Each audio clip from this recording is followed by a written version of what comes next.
At the gala, my tag reads servant. His mom smirked, staff doesn't eat. My husband laughed. I took off my ring and said, I quit. His smile vanished. Then I took everything. There is a very specific hiss that a hot iron makes when it hits a perfectly starched collar. For 5 years, that sound was the soundtrack to my mornings. I would stand in our massive, sunlit walk-in closet at 5:45 in the morning, carefully pressing Julian's expensive designer shirts. I made sure there was exactly 1 inch of starch in the collar, just the way he liked it. I did this not because we couldn't afford to hire someone. We lived in a gorgeous townhouse in Lincoln Park, Chicago. We could have afforded an army of housekeepers. I did it because Julian convinced me that this was what a devoted, grateful wife was supposed to do. You see, Julian loved to play the knight in shining armor, and for a long time, I let him. I grew up in a working-class neighborhood. My parents had calloused hands and worried about the electric bill every month. When I met Julian, with his perfect hair, his generational wealth, and his fancy private equity job, he made me feel like he was lifting me out of the dirt. He had this subtle, insidious way of making me feel like I constantly owed him for bringing me into his world. He would say things like, "It's so grounding to have a wife who knows how to do real chores," or "My mother never touched an iron, but there's something so sweet about you doing it." It was a psychological trap, and I walked right into it. I weaponized my own gratitude against myself, trying to prove I belonged by being the perfect, traditional wife at home. But the irony, the absolute, crushing irony, was that while I was ironing his shirts and brewing his specific dark roast coffee, my mind wasn't on domestic bliss. While he slept off his late nights of entertaining clients, I was mentally calculating cash flow projections. Because outside of that walk-in closet, I wasn't just a grateful housewife. I was the founder and CEO of Nexus Advisory. I built my business restructuring firm from our dining room table, starting with $5,000 of my own savings. I cold-called failing businesses, restaurants on the brink of closure, manufacturing plants bleeding money. I found their leaks, renegotiated their terrible contracts, and brought them back from the dead. By the time I was 32, my little project, as Julian liked to call it, was pulling in over $1 million a year in revenue. I was saving livelihoods. I had a staff. I had respect. But Julian couldn't handle that. To him, real business only happened in glass towers with hedge funds and corporate mergers.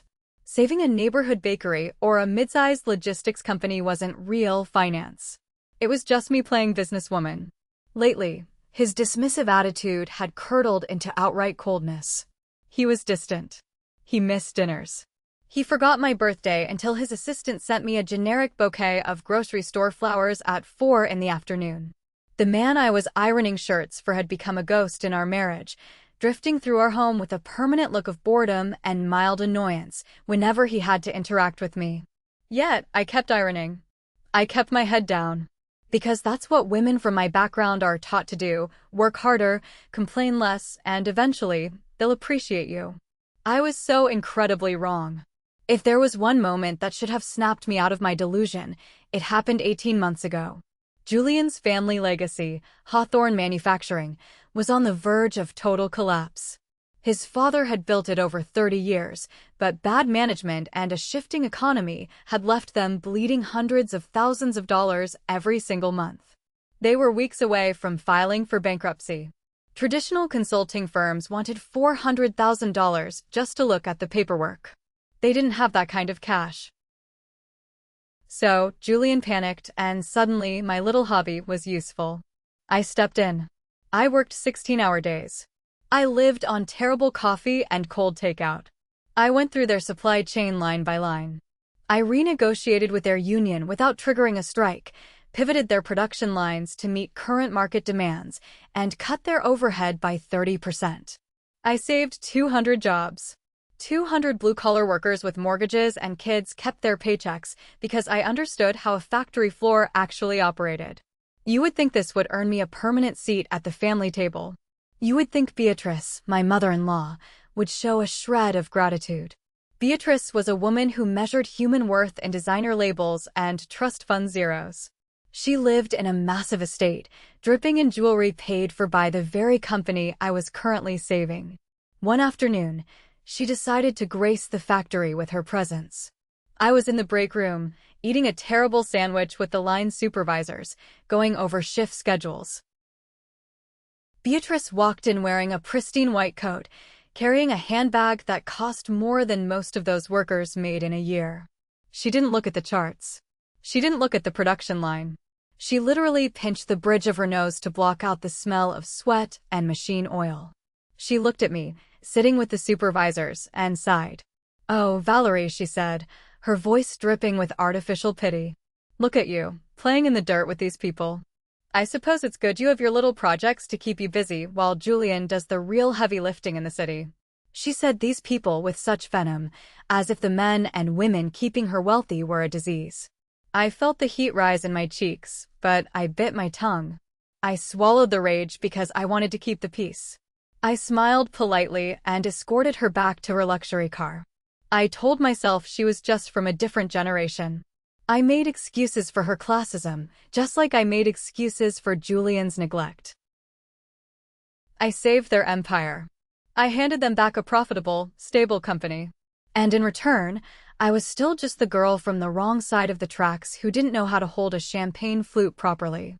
They took my brilliance, cashed the checks it generated, and continued to view me as nothing more than the hired help who got lucky enough to marry into their name. The illusion finally shattered on a random Tuesday evening. It wasn't a screaming match or a dramatic confrontation. It was just a quiet conversation I was never meant to hear. I was walking down the hallway toward our master bedroom, carrying a heavy laundry basket full of Julian's perfectly folded clothes. As I reached for the doorknob, I heard his voice. He was on speakerphone with Beatrice. I froze, the plastic rim of the basket digging into my stomach. "The engagement party is going to be perfect," Julian was saying. His sister, Clara, was getting married to a tech entrepreneur, and Beatrice had been turning the engagement party into the social event of the season. "It will be," Beatrice's voice crackled through the phone. "But we need to make sure everything is properly arranged. Especially regarding your wife. She's been acting entirely too important lately just because she helped out with the factory. We can't have her embarrassing us in front of the Morrisons. They are old money, Julian.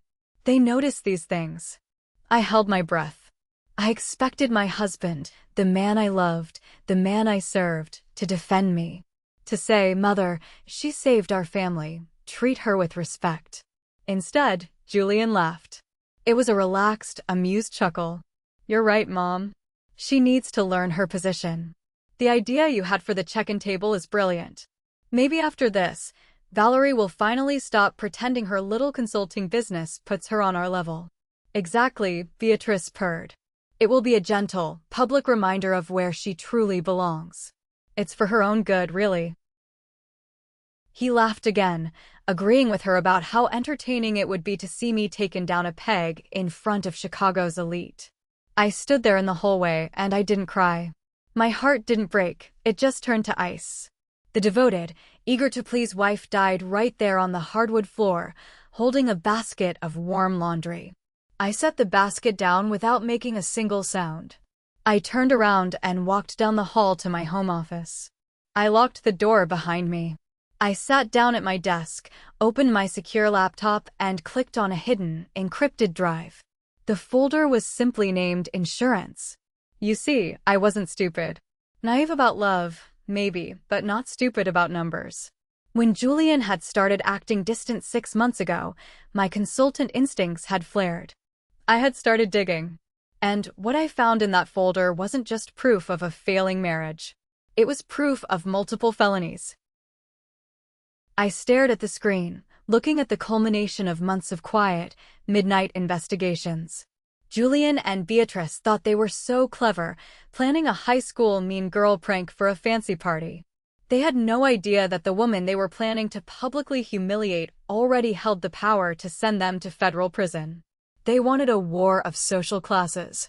I was about to give them a financial massacre. Let me tell you about the insurance folder. It started simply enough. Julian had grown arrogant and sloppy. He assumed because I ran a cute little business saving bakeries and factories, I wouldn't understand the complex financial instruments of his private equity firm, Lakeshore Capital. He would leave highly confidential portfolio reports sitting on our kitchen island. He would leave his laptop open and unlocked while he took long showers. At first, I just glanced at them out of habit. But numbers speak to me. They tell a story, and the story Julian's numbers were telling was a work of pure fiction. Line items didn't match. There were massive consulting fees being paid to shell companies that didn't seem to have any actual employees or physical addresses.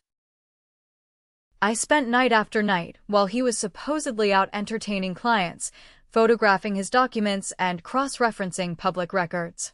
I realized Julian wasn't a financial genius. He was a thief.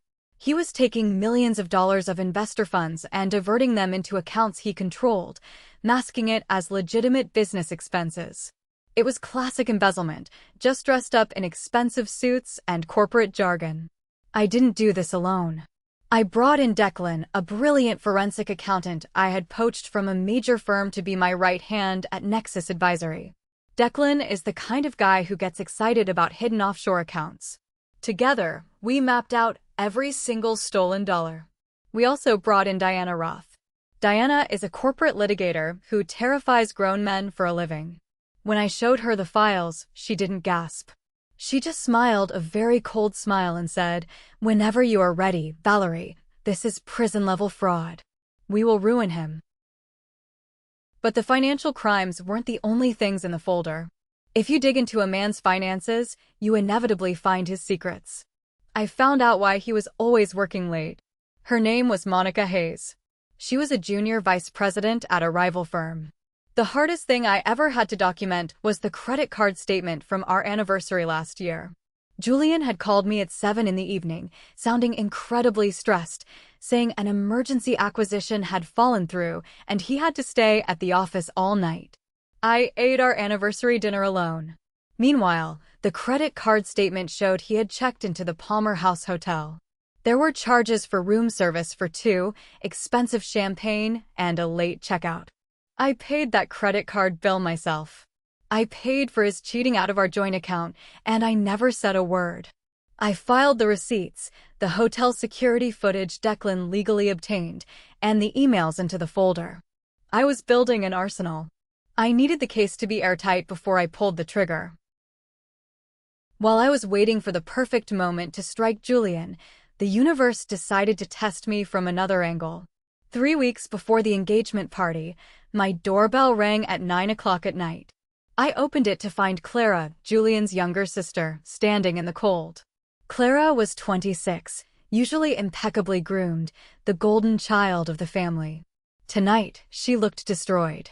She was wearing an oversized college hoodie, her hair was a mess, and mascara was streaking down her cheeks.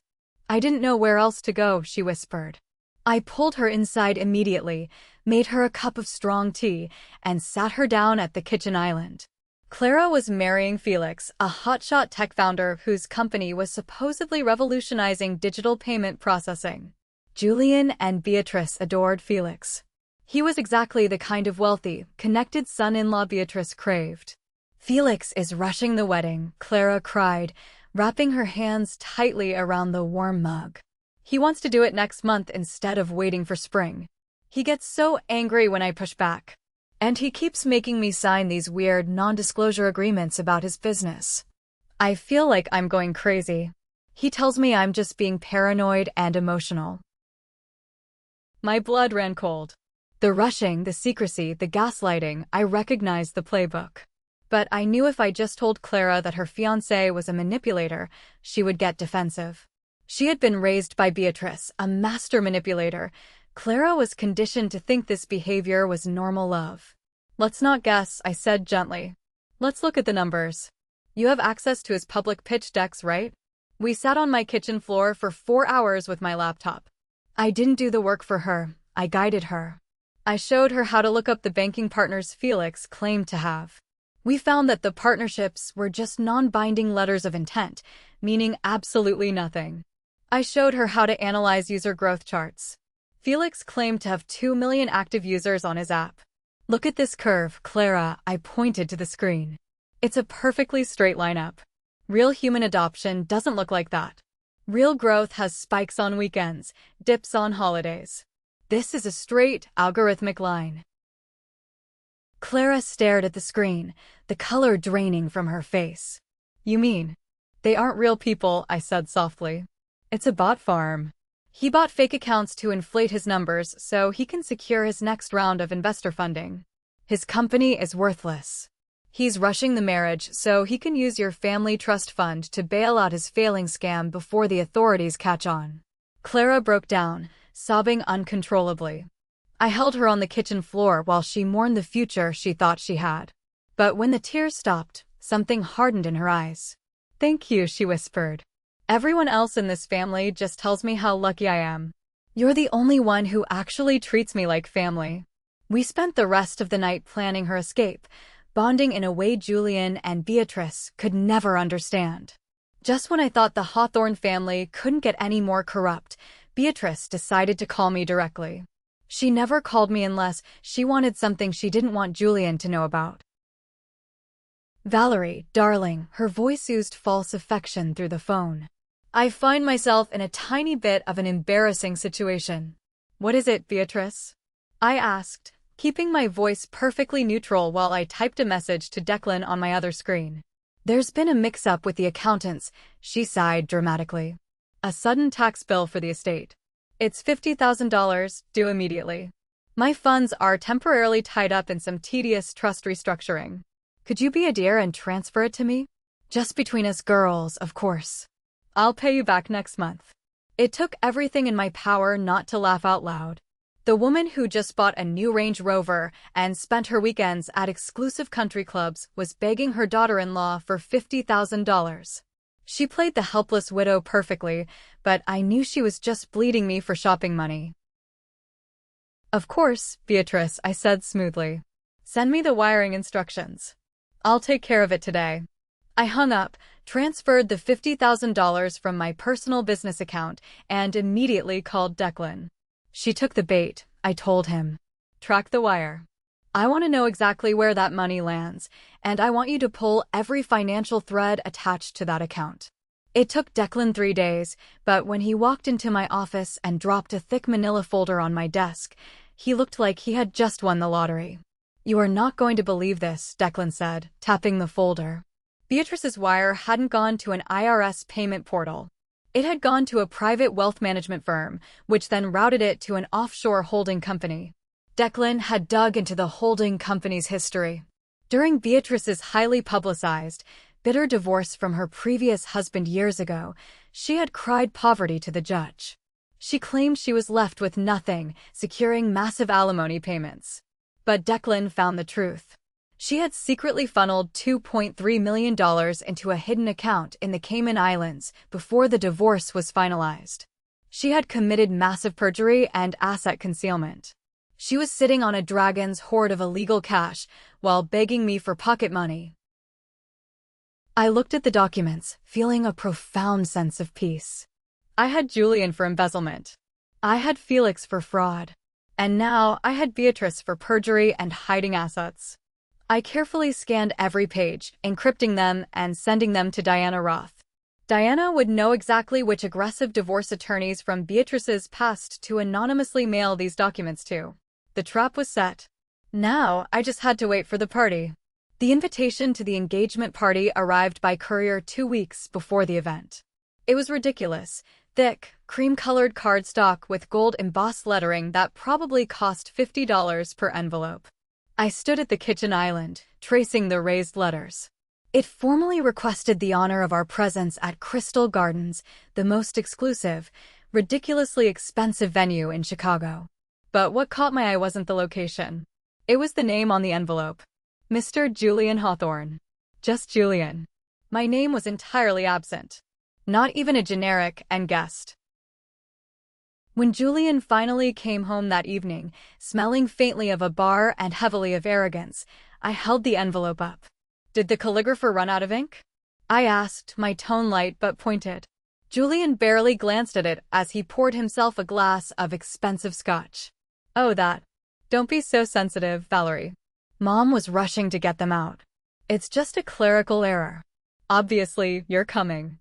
A clerical error from a woman who remembers the exact vintage of wine served at a dinner party 3 years ago? I raised an eyebrow. He sighed, rolling his eyes, doing that classic Julian move where he acted like my very existence was exhausting. Look, just don't make a big deal out of it. It's Clara's night, not yours. Just wear something understated, okay? Try not to stick out. We have a lot of important investors coming, and I need everything to look perfect. Wear something understated. He didn't want me there, but he needed the optics of a supportive wife. He wanted me to fade into the wallpaper. He wanted me invisible. I walked upstairs to our massive closet. I bypassed the bright colors, the expensive designer gowns he had bought me over the years to make me look like a proper society wife. I reached to the very back and pulled out a dress I had bought for myself. It was black. It was sleek, sharp, and flawlessly tailored. It offered no apologies and demanded no attention, yet it was impossible to ignore. It was the exact kind of dress a woman wears to a funeral. And that was appropriate because I was getting ready to bury my marriage. I laid the dress on the bed and pulled out my phone. I sent one single text message to Declan and Diana in our secure group chat. Are we locked for Saturday night? Diana replied instantly. Documents are prepped. Accounts are targeted. Just give the word, and we drop the hammer. I locked my phone and stared at the black dress. The Hawthorns wanted to play games with name tags and invitations. They wanted to treat me like a minor inconvenience. They had no idea they had invited their own executioner to the party. If you are loving this story so far and want to hear exactly how I destroyed their entire lives at that party, please hit that like button, subscribe to the channel, and leave a comment telling me what city you are watching from. Every single comment helps this video reach more people, and I appreciate you so much. Now, let's get back to the party. The drive to Crystal Gardens took exactly 28 minutes. I spent every single one of those minutes gripping the leather steering wheel of my car, watching the city lights blur past the windshield, and listening to the absolute silence inside the cabin. Julian had left the house 2 hours earlier, claiming he needed to have pre-party drinks with some major investors. He kissed my cheek absently, smelling of high-end cologne, and told me to just meet him there. He did not even offer to arrange a car for me. The casual cruelty of making his wife arrive alone to his own sister's engagement party did not even register on his face. When I pulled up to the valet stand at Crystal Gardens, the sheer opulence of the place was suffocating. The driveway was packed with vehicles that cost more than most people's homes. White Bentleys, black Maseratis, sleek imported sports cars. The valet, a young kid in a sharp uniform, took my keys with the kind of practiced deference reserved for the ultra-wealthy. I stepped out into the crisp Chicago air, wearing my simple, flawless black dress, and walked toward the grand entrance. Inside, the lobby was a cathedral of marble and ambition. Crystal chandeliers hung from the vaulted ceilings, casting a warm, golden glow over 300 of Chicago's financial elite. Women wore gowns dripping in sequins and diamonds. Men wore bespoke tuxedos and traded business secrets over glasses of $200 champagne. It was a sea of old money, and as I walked through the crowd, I could feel the temperature drop. I heard my name drift from a cluster of Julian's colleagues standing near the bar. A man with silver hair leaned into his group and whispered, not quite quietly enough, that I was the one who played business consultant. Someone else chuckled and said Julian was so generous for letting me have my little company. Their laughter was sharp, like glass breaking. I kept my face perfectly blank, my spine straight, and my heels clicking against the marble floor with metronomic precision. Every step I took was deliberate. I was walking into the lion's den, but I knew something they didn't. I was the one holding the matches, and this entire room was soaked in gasoline. I approached the grand reception table draped in ivory linen. A young woman in a designer silk blouse and pearls was managing the guest list. I gave her a polite smile and clearly stated my name, Valerie Hawthorne. She smiled back and began flipping through her thick, leather-bound guest list. She checked the H section. Then her smile faltered. She flipped back a page, running her perfectly manicured finger down the list of names a second time. Then a third time, much slower. I watched a bright pink flush of panic creep up her neck. "I am so sorry," she stammered, looking up at me with genuine distress. "Could you repeat the name?" I spelled it out for her. Slowly. Clearly. The young woman looked down at the table, her hands trembling slightly. She looked left, then right, as if searching for an escape. Then, very carefully, she reached underneath the ivory linen tablecloth. She pulled out a small, separate wooden box that had been hidden away from the hundreds of other beautifully arranged silver name badges. She swallowed hard, avoiding my eyes entirely, and slid a single badge across the cool marble counter toward me. This was not a last-minute mistake. This was not a printing error. The cardstock was thick and expensive. The calligraphy was professional and elegant. It had been ordered weeks in advance, paid for, and deliberately separated from the rest of the guests.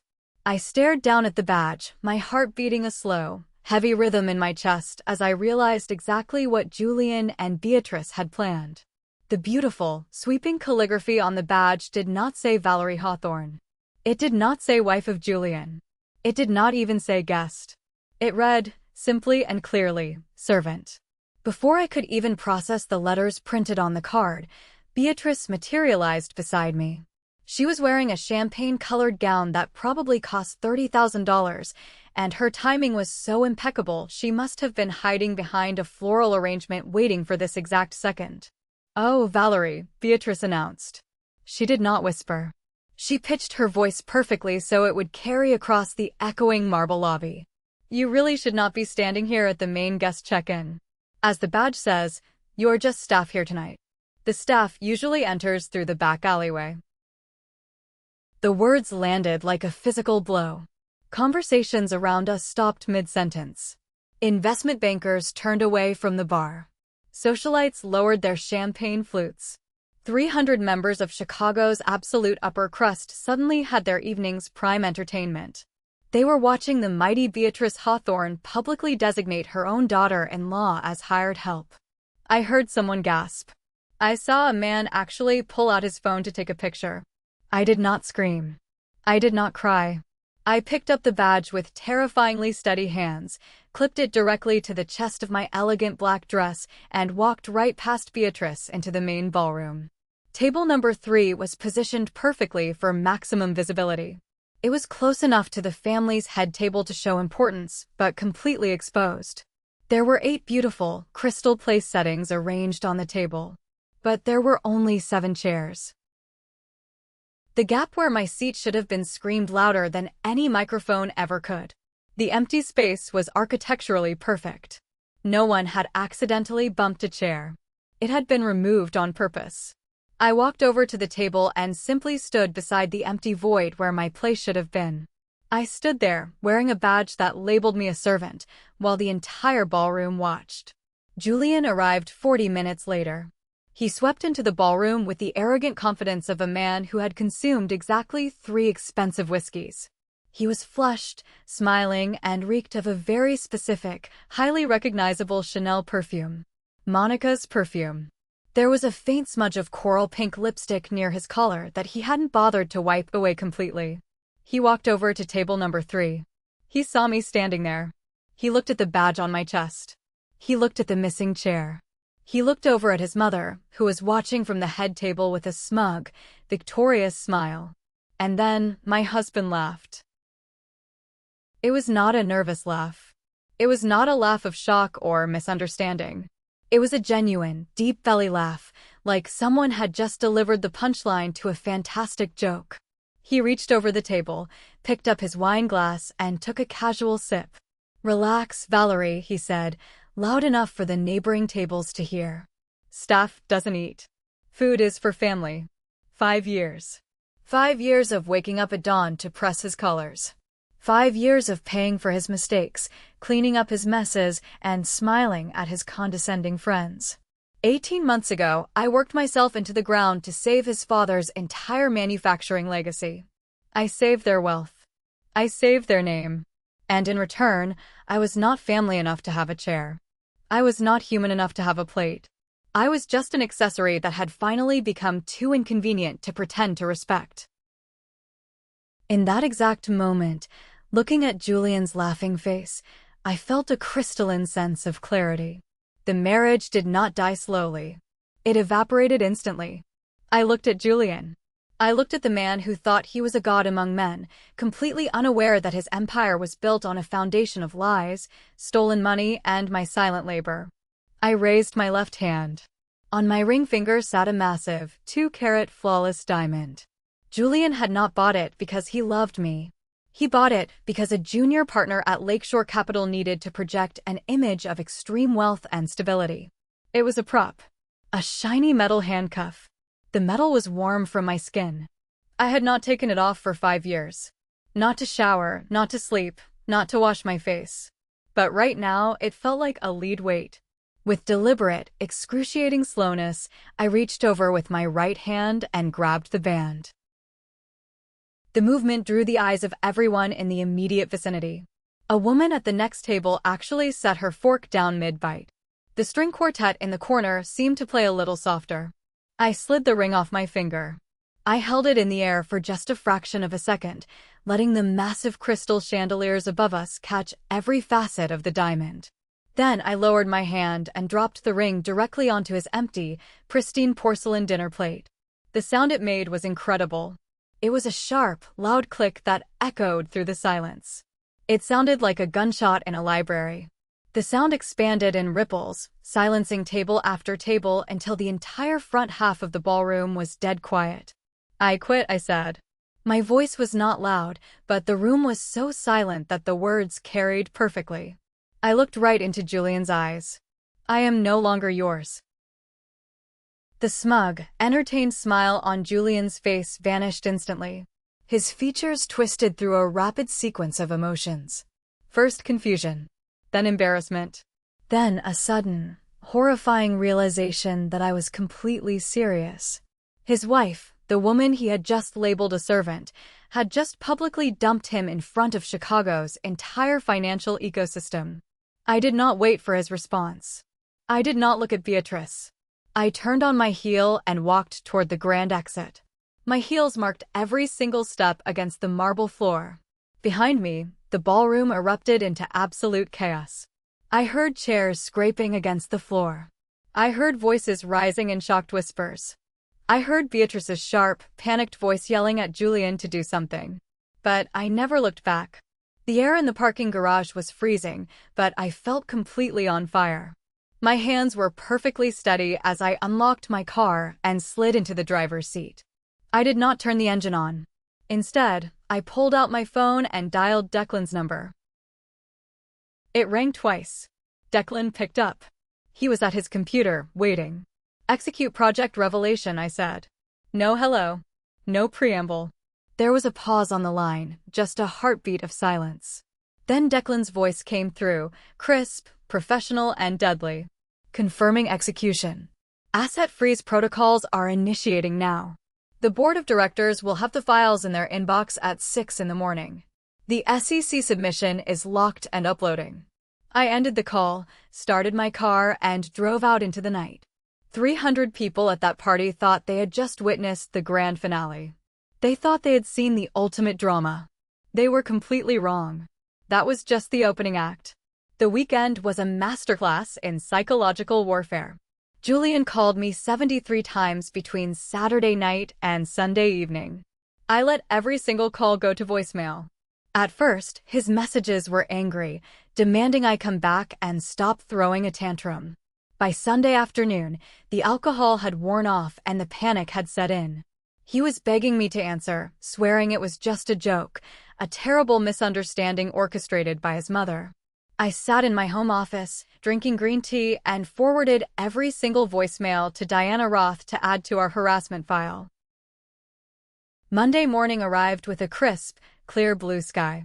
I was at my desk at Nexus Advisory by 7 in the morning.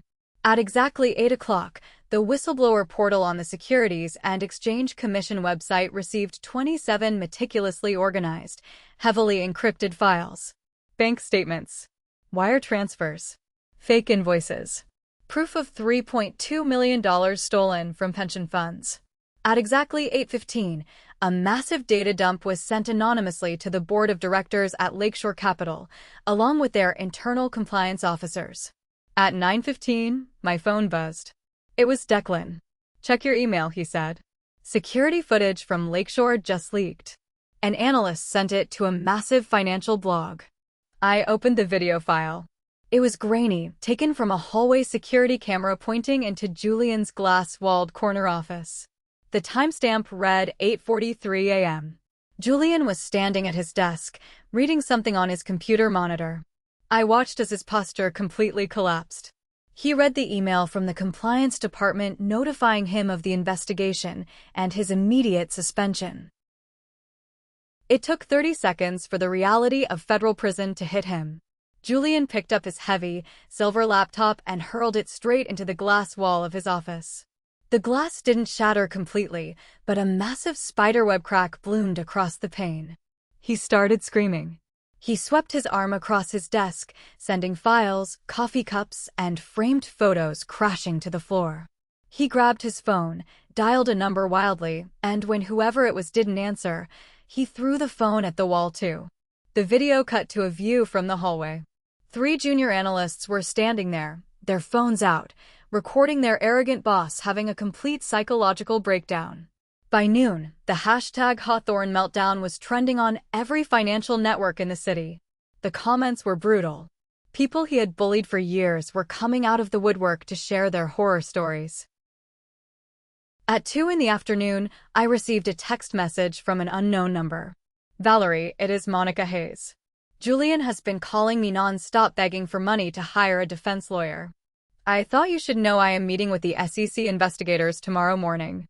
I kept records of every trip, every gift, every hotel room he paid for with stolen company funds. I am handing it all over for immunity. I am sorry." I smiled. Even his mistress was throwing him to the wolves to save her own skin. The dominoes were not just falling anymore. They were crashing down with beautiful, violent precision. While Julian's career was going up in flames, Beatrice was experiencing her own personal apocalypse. At 10 in the morning, my phone lit up with her private number. I let it go to voicemail and listened to it on speakerphone while reviewing a client's spreadsheet. "You vindictive little piece of trash," Beatrice's voice shrieked through the speaker. She sounded unhinged, her usually polished, aristocratic accent completely gone. "How dare you? Do you have any idea what you have done? My ex-husband's lawyers just served me with emergency court papers. They know about the accounts in the Caymans. They froze everything. My credit cards are declining. You ruined my life." She screamed for 3 full minutes, alternating between threatening to sue me for defamation and crying that she wouldn't be able to pay her country club dues. I deleted the message. Diana Roth had executed the clawback perfectly. Because Beatrice had committed perjury during her divorce by hiding $2.3 million, the judge had immediately frozen all her assets pending a massive fraud investigation. By Thursday, the repo men arrived at Beatrice's Gold Coast mansion.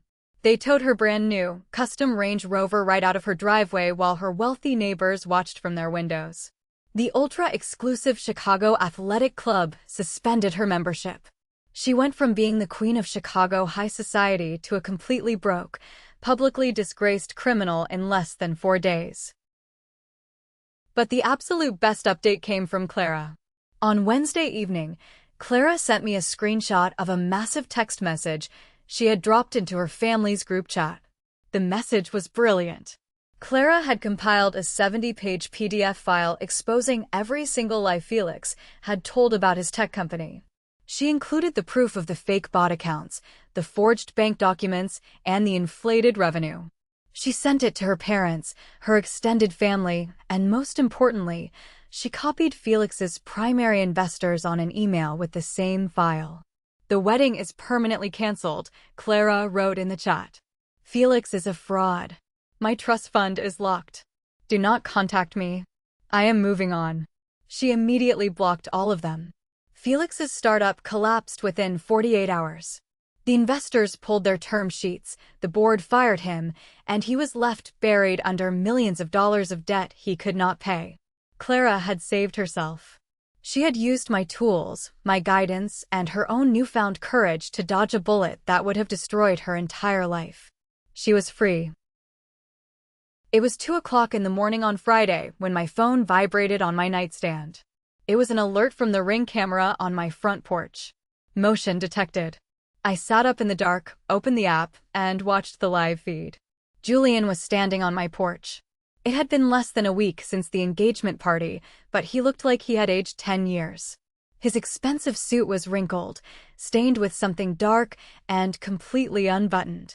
His tie was hanging loosely around his neck. He was swaying heavily on his feet, holding onto the brick pillar of the porch to keep from falling over. "Valerie," he yelled, his voice thick and slurred with alcohol. He pounded his fist against the heavy oak door. "Open the door right now. We have to talk." I did not move. I just watched him on the screen. "I know you are awake," he shouted, leaning his forehead against the door. "You think you won? You think you can just take my money and my job and get away with it? I will destroy your little consulting company. I will tell everyone that you are crazy."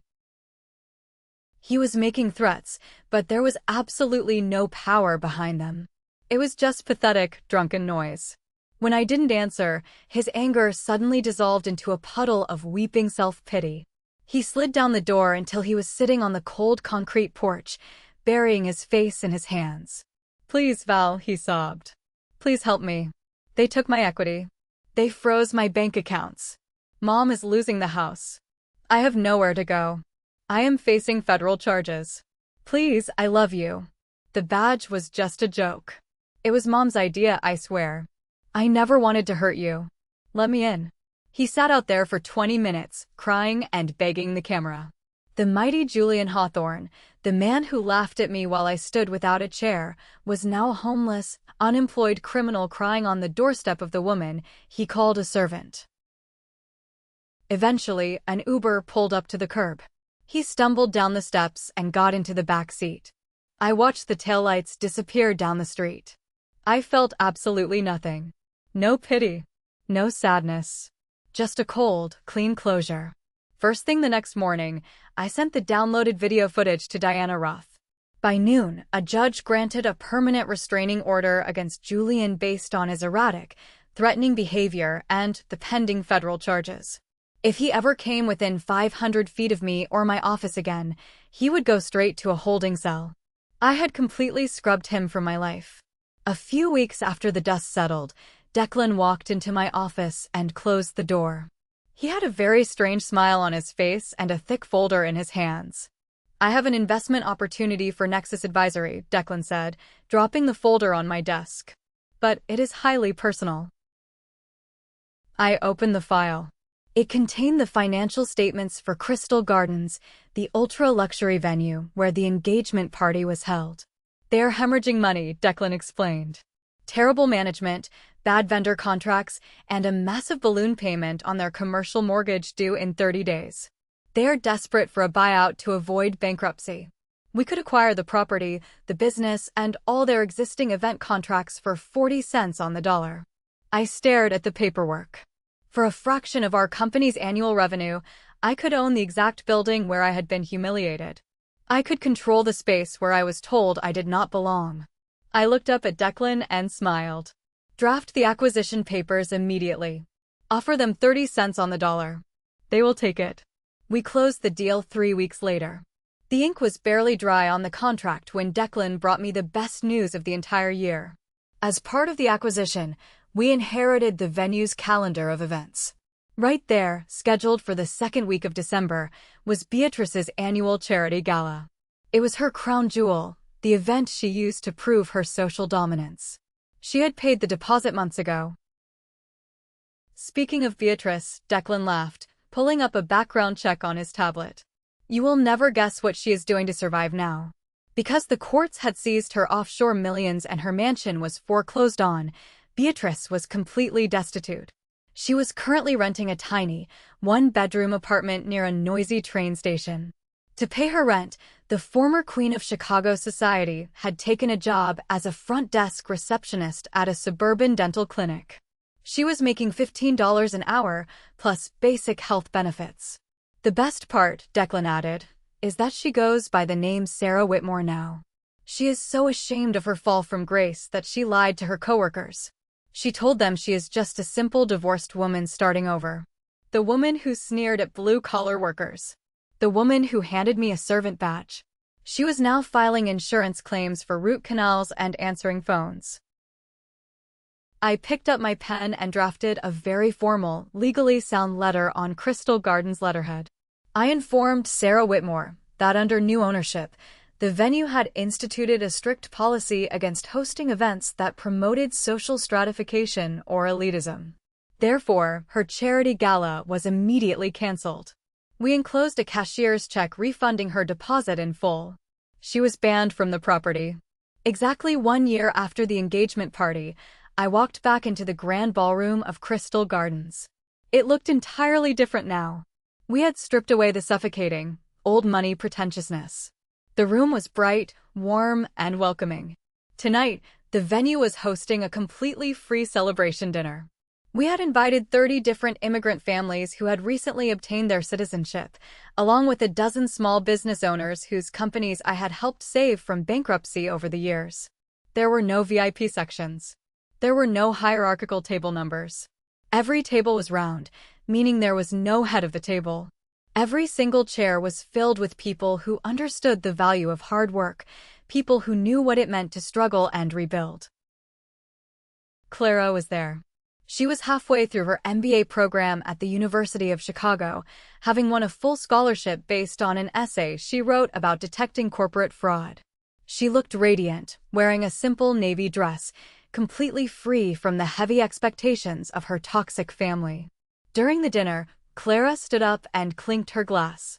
The room grew quiet. She looked across the room directly at me. 2 years ago, I almost married a criminal, Clara said, her voice echoing clearly across the ballroom. I almost tied my entire life to a fraud because I was raised in a family that taught me to value status over substance. I would have lost everything. But one person cared enough to sit on a kitchen floor with me and show me the truth. Valerie taught me that real family doesn't demand your silent obedience. Real family protects you. Thank you for showing me how to be brave. The applause was thunderous. I felt a knot in my chest untangle, a knot I had been carrying for over 6 years. I looked around the room, at the smiling faces of people who were genuinely happy, and I realized something profound. That missing chair at Julian's table was never a punishment. It was an invitation to leave a table where I was never respected, so I could go out and build my own. Later that night, after the event was over and the guests had gone home happy, I drove to the new, massively expanded corporate headquarters of Nexus Advisory. The office was quiet. I poured myself a glass of water and stood in front of the large windows in my corner office, looking out over the city skyline. On the wall right next to my desk, beautifully mounted inside a custom-built frame with museum-quality glass, hung the cream-colored cardstock badge. Servant. Every client who walked into my office saw it. It was the best conversation starter I owned. The badge that was designed to break my spirit had become the ultimate symbol of my independence. It reminded me every single day that no one else has the power to dictate my worth. They tried to put me in my place, and they succeeded. My place was at the very top. Looking back at the framed servant tag on my wall, I know I dismantled an entire family's legacy.